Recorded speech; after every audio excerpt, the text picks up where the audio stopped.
You all know that our country is facing some difficulties.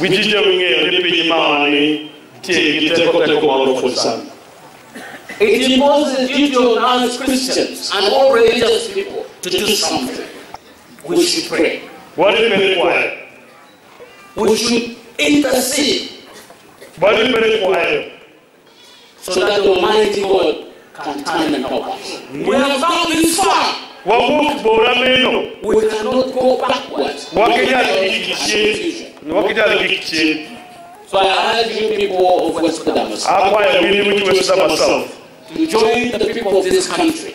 Hold our hands together as brothers and sisters and work for the peace and stability of this country.